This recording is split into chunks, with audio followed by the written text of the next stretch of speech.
My name is Keaton Marin, and I used to believe in second chances. That was before I found my wife's burner phone, wedged between our couch cushions like a smoking gun wrapped in pink rhinestones. The discovery came on a Tuesday evening in October, right after I'd finished installing new brake pads on my beat up Ford pickup. My hands were still grimy with motor oil when I heard Ariel's heels clicking across our hardwood floor like a countdown timer. She swept into the living room, wearing a dress so sheer it might as well have been tissue paper, and I noticed immediately that certain undergarments were conspicuously absent. Guess what, honey? Her voice had that breathless quality she used to reserve for me. Rowan invited me to dinner at Riverstone tonight. You know, the new place with the celebrity chef? Rowan Carrick, her boss at Pinnacle PR, a man who wore $1,000 suits and drove cars that cost more than my annual income from the boxing gym I'd built from scratch after getting laid off from the construction company 3 years ago. How thoughtful of him, I said, wiping my hands on an old rag. Business dinner? Something like that. She was already checking her reflection in the hallway mirror, adjusting her lipstick with the precision of a sniper. Don't wait up. That's when I saw it. The corner of an unfamiliar phone peeking out from the couch cushions where she'd been sitting. My stomach clenched, but I kept my voice level. Have a wonderful time, sweetheart. After her Mercedes disappeared down our suburban street, I pulled out the device. No password protection. Ariel always was overconfident. The text messages painted a picture that would have made Picasso weep. Screenshots of intimate conversations, photos I definitely hadn't taken, and enough evidence to bury a marriage deeper than Jimmy Hoffa. The most recent message thread made my hands shake. Rowan. Can't wait to see you in that dress tonight, Ariel. Or out of it. Rowan. Riverstone at 8. I've got the private dining room. Ariel, perfect. Keaton suspects nothing. I sat in my recliner for exactly 17 minutes, staring at that phone like it might spontaneously combust. Then I started making calls. The first was to Porter Whitman, Ariel's father and a man who valued family reputation above everything else, including oxygen. Porter had never approved of his daughter's marriage to a blue-collar nobody like me, but he despised public embarrassment even more than he despised my paycheck. Porter, it's Keaton. I need you to meet me at Riverstone Restaurant in 30 minutes. It's about Ariel. What's wrong with my daughter? His voice carried the authority of someone accustomed to being obeyed. She's about to make a mistake that'll embarrass your entire family. Trust me on this one. The second call was to my bank. Amazing how quickly you can freeze joint accounts when you've got legitimate concerns about unauthorized spending. The third call was to Tommy Rodriguez at the gym. I needed someone to document what was about to happen. Riverstone Restaurant occupied the corner of 5th and Main, like a glass monument to pretension. Through the floor-to-ceiling windows, I could see Ariel and Rowan at a secluded table, her hand resting on his arm while he poured wine that probably cost more than my monthly mortgage payment. Porter arrived precisely on schedule, his silver Cadillac purring into the parking space beside my dented pickup. He emerged wearing a charcoal suit that screamed old money and older values. This better be important, Keaton. See that table by the window? I pointed toward his daughter, who was currently feeding Rowan a piece of chocolate cake. Your married daughter's on what appears to be a very romantic date with her boss. Porter's jaw tightened like a steel trap. Are you certain? I handed him screenshots from the burner phone. His face went through several color changes before settling on a shade of red that matched the restaurant's awning. What do you propose we do about this? Walk in there like the concerned father you are? Ask to join them for dessert. Make it loud enough that other diners notice. Porter straightened his tie. I've always liked your direct approach, son. We entered Riverstone together, two men with very different motivations, but a shared goal. The hostess tried to intercept us, but Porter had perfected the art of walking through obstacles like they were morning mist. Ariel! His voice boomed across the dining room with the subtlety of a fire alarm. What a pleasant surprise! My wife's face went through an impressive range of expressions: confusion, recognition, horror, and finally a desperate attempt at damage control.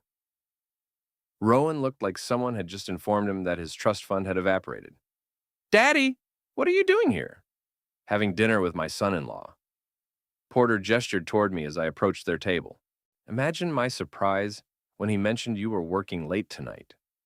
The surrounding tables had gone quiet, patrons sensing drama more entertaining than whatever was happening on their phones. Ariel's eyes darted between her father, her husband, and her boss, like a cornered animal calculating escape routes. "This is just a business meeting," she stammered. "Business meeting?" Porter's voice carried to every corner of the restaurant.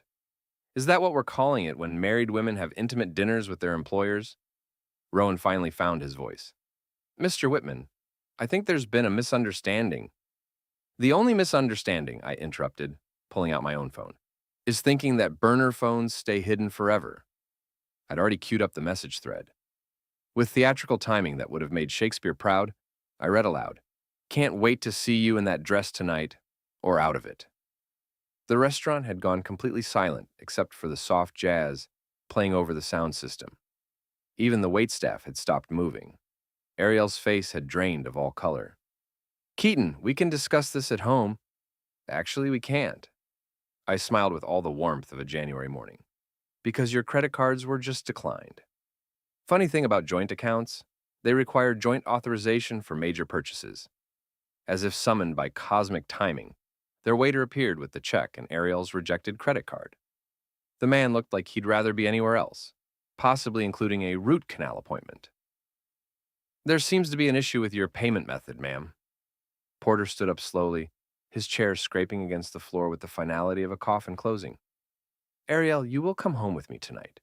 We need to discuss your choices." "And Rowan," I added, looking directly at the man who'd been sampling my wife like a wine tasting, "you might want to reconsider your company's policy on workplace relationships." I walked out of Riverstone with Porter, leaving Ariel and Rowan to figure out their own transportation and their own explanation to the room full of witnesses. The October air felt crisp against my face, cleaner somehow. "What's your next move?" Porter asked as we reached our vehicles. "I'm just getting started," I told him. This was the opening bell. The next morning brought the kind of clarity that only comes after you've watched your marriage explode in a public restaurant. I sat in my kitchen drinking coffee that could strip paint, while Ariel slept off what I assumed was the worst night of her adult life. Her phone, the legitimate one, had been buzzing constantly since dawn. My boxing gym opened at 6 a.m., and I needed the familiar rhythm of heavy bags and speed drills to process what came next. The drive through Riverstone's manicured streets felt different now, like I was seeing the neighborhood's polished facade for the first time.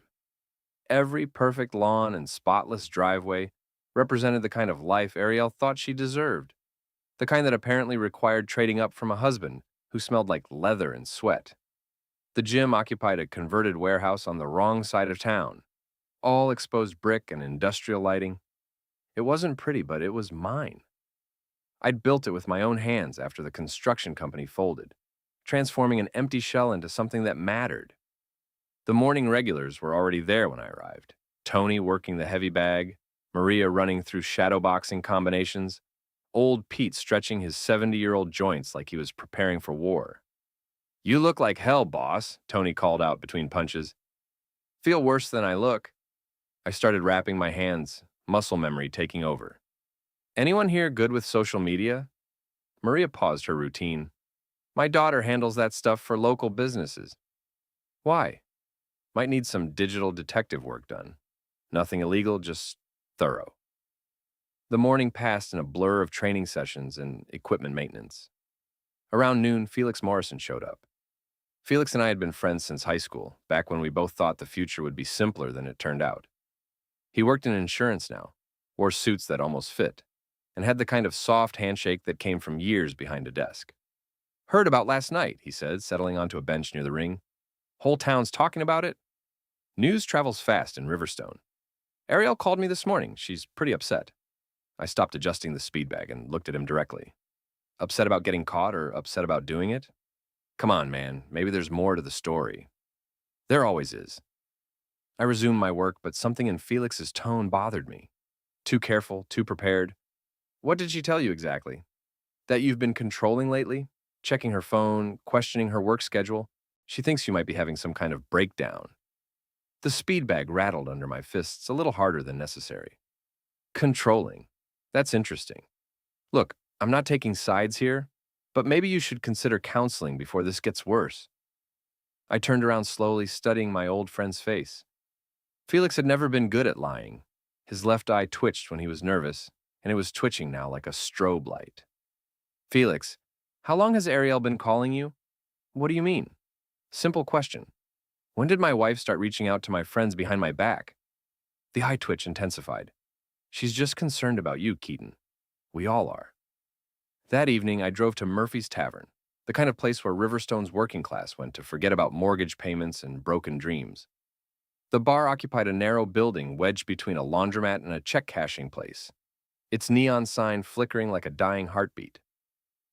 I ordered a beer and settled into a corner booth, watching the local news on the mounted television. The anchor was discussing the upcoming Riverstone Community Gala, an annual event where the town's elite gathered to congratulate themselves on their charitable contributions. Ariel had been planning to attend for months, had even bought a new dress for the occasion. My phone buzzed with a text from an unknown number. We need to talk. Meet me at the diner on Route 9 tomorrow at 2 p.m. Come alone. A friend. I stared at the message for a long moment, then deleted it. But I memorized the details. The next afternoon found me sitting in a booth at Mel's Diner, a grease-stained establishment that served coffee strong enough to wake the recently deceased.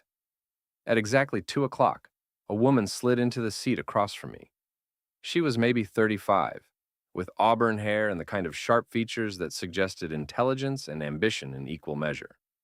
You don't know me, she said without preamble, but we have a mutual problem. Which is Rowan Carrick. She placed a manila envelope on the table between us. My name is Jessica Chen. I work for a competing PR firm, and I've been tracking Rowan's extracurricular activities for some time. I didn't touch the envelope. Why? Because he destroyed my career 2 years ago when I refused his advances. Cost me clients, reputation, everything. Her voice carried the weight of someone who'd been through hell and came out harder. I've been waiting for the right opportunity to return the favor. And I'm that opportunity? You're the husband of his current obsession. That makes you useful. She leaned forward. The envelope contains documentation of his other affairs, financial irregularities at Pinnacle PR, and evidence of workplace harassment going back 5 years. What do you want in return? Nothing. I want Rowan Carrick to experience consequences for his actions. What you do with that information is entirely up to you. I picked up the envelope, feeling its weight. Why should I trust you? Because right now, I'm the only person in this town who's on your side. She stood up, leaving a $10 bill on the table. Your wife isn't the first woman he's seduced, and she won't be the last, unless someone stops him. That evening, I spread Jessica's evidence across my kitchen table like a general planning a campaign. Bank statements showing suspicious transfers, emails documenting quid pro quo arrangements, photographs of Rowan with various women in compromising situations. It was enough to end careers and destroy reputations. But it wasn't enough. Not yet. I needed something more personal, more devastating. Something that would hurt Ariel the way she'd hurt me. The answer came from an unexpected source. While going through our home computer, I discovered that Ariel had been keeping a digital diary, password protected, but not well enough to stop someone with basic technical skills and unlimited motivation. The entries painted a picture of a woman who viewed her marriage as a temporary inconvenience, a stepping stone to something better. March 15th. Keaton fixed the garbage disposal today. He was so proud of himself, like he'd performed brain surgery. Sometimes I wonder what I ever saw in him. April 22nd. Rowan complimented my presentation today. He has such sophisticated taste, such refined sensibilities, nothing like the man I married. May 8th. I deserve better than this life. Better than this house, this neighborhood, this husband who thinks a romantic evening involves takeout pizza and a boxing match on television. June 30th. Rowan and I stayed late at the office again. He understands me in ways Keaton never could. We talked about art, literature, wine, things that matter. Each entry was a small betrayal, a paper cut that added up to something much worse. But the final entry, dated just 3 days ago, was the one that sealed her fate. October 15th.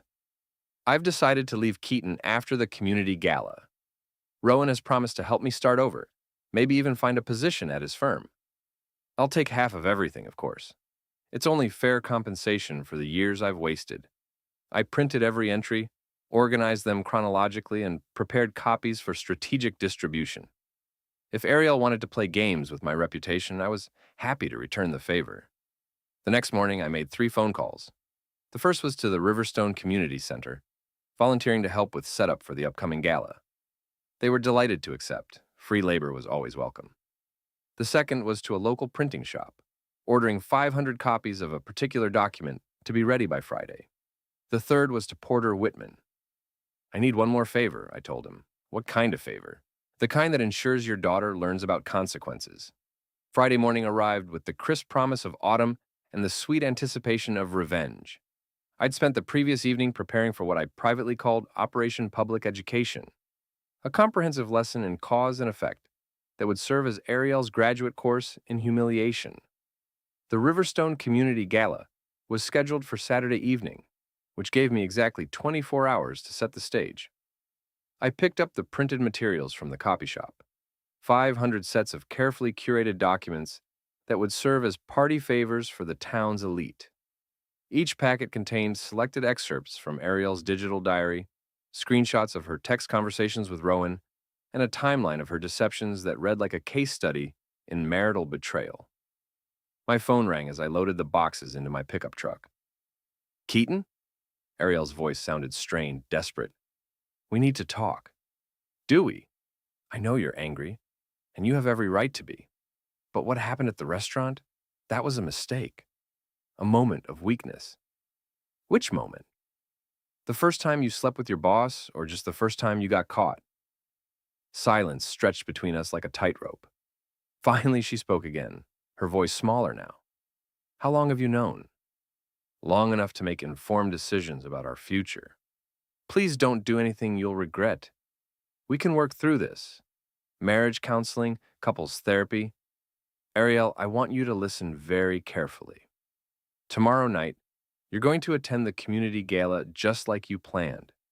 You're going to wear that expensive dress you bought, and you're going to smile for all the important people you've been so desperate to impress. What are you going to do? I'm going to give you exactly what you've always wanted, to be the center of attention. I hung up before she could respond. The community center buzzed with preparation activity when I arrived that afternoon. Volunteers hung streamers, arranged tables, and tested the sound system that would carry speeches to every corner of the room. I worked alongside them, setting up chairs and adjusting lighting. Just another helpful community member contributing to the greater good. Keaton! Margaret Foster, the event coordinator, waved me over to the main stage. Could you help me test the microphone? We want to make sure everyone can hear the speeches clearly. Absolutely. I stepped up to the podium, adjusting the microphone height. Testing. Testing. Can everyone hear me? My voice echoed through the empty hall, bouncing off walls that would soon be filled with Riverstone's most prominent citizens. Tomorrow night, those same walls would witness the most entertaining speech in the gala's 20-year history. Perfect, Margaret beamed. You know, we could use someone to introduce the evening's speakers tomorrow. Would you be interested? I'd be honored. That evening, I sat in my study, reviewing my notes for the next day's presentation. The speech I'd prepared was a masterpiece of controlled fury, each word carefully chosen for maximum impact. I'd structured it like a business presentation: introduction, supporting evidence, conclusions, and recommendations for future action. My phone buzzed with a text from Felix. Heard you're speaking at the gala tomorrow. Ariel's worried. Maybe we should grab a beer and talk this through. I studied the message for several minutes before responding. See you there tomorrow night. We'll have plenty to discuss. Saturday arrived with unseasonable warmth, as if the weather itself was conspiring to ensure maximum attendance at the evening's festivities. I spent the day at the gym, working through my final preparations with the methodical precision of a surgeon preparing for a complex operation. You sure about this, boss? Tony asked as I locked up the equipment. Once you pull that trigger, there's no taking it back. Some things can't be taken back anyway, I replied. Might as well make them count.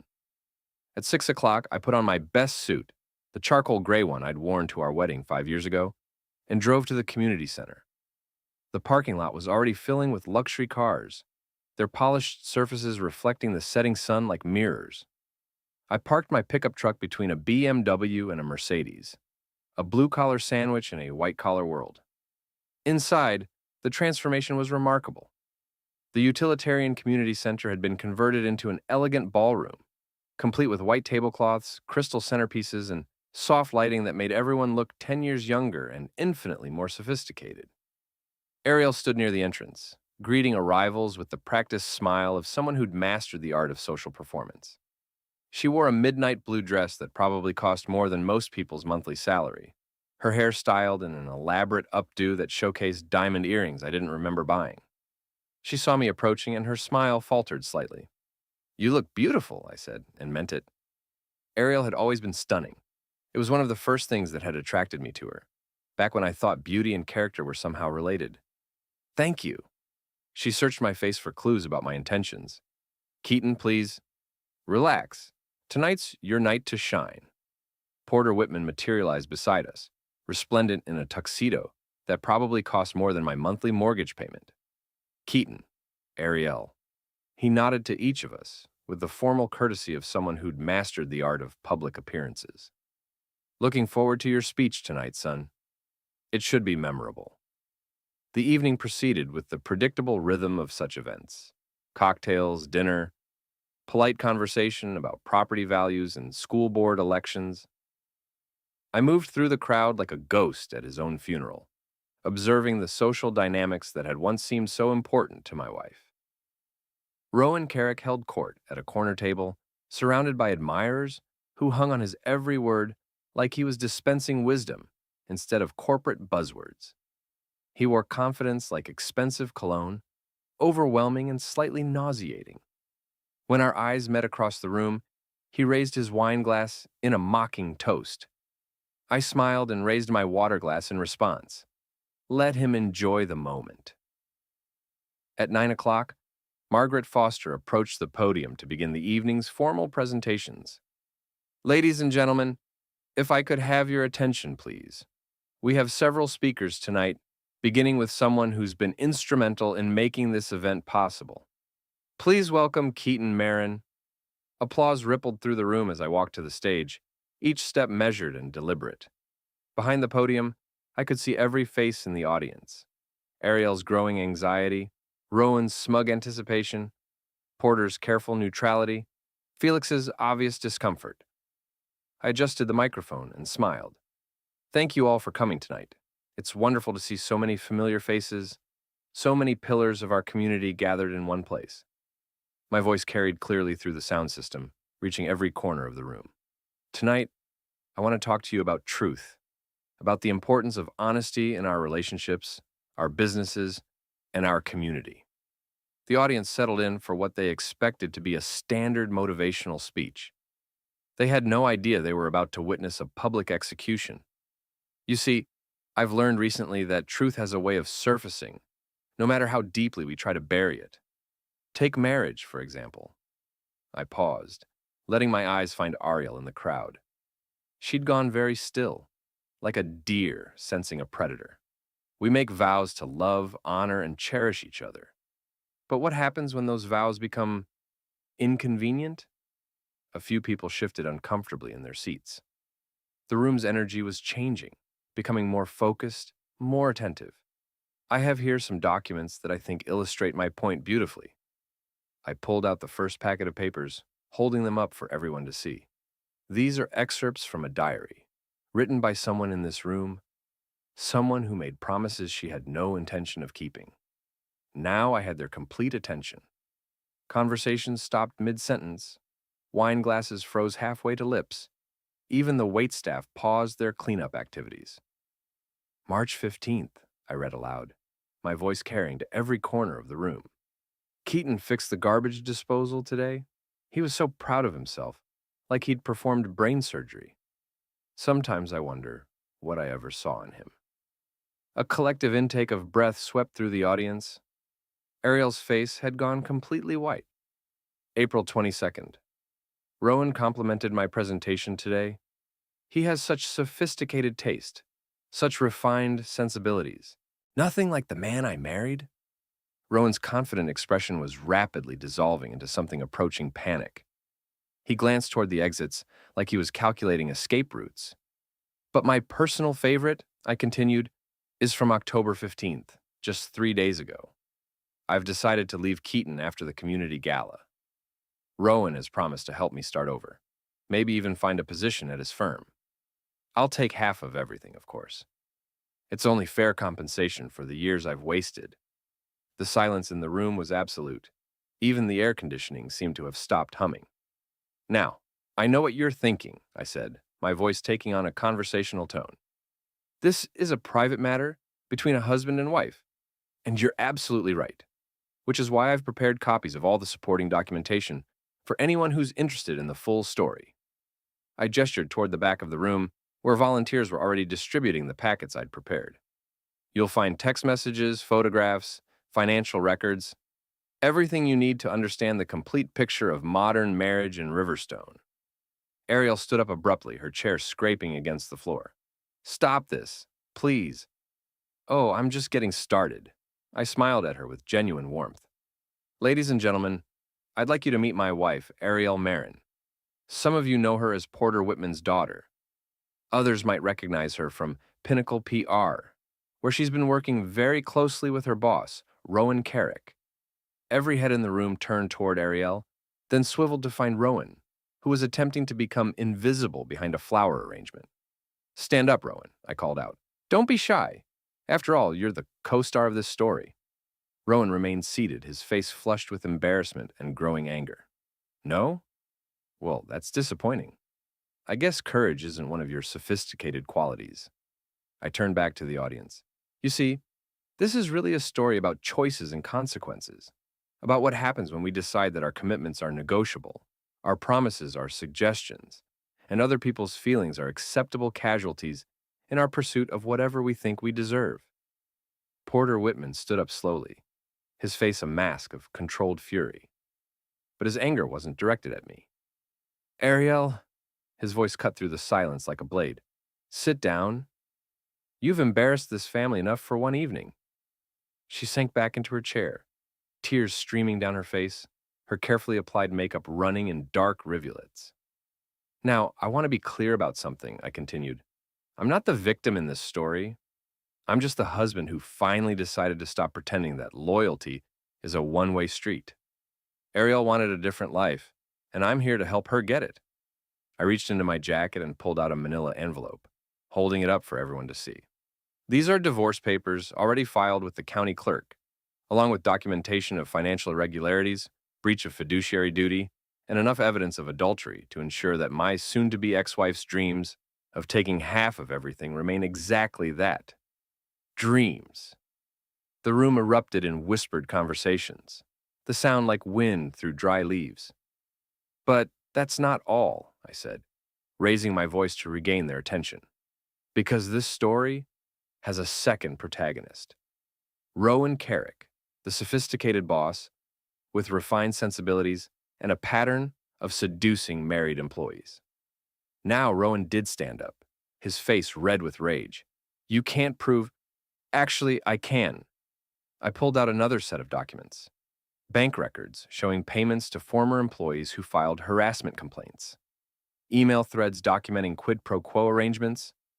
Photographs of workplace relationships that violate every corporate policy Pinnacle PR claims to uphold.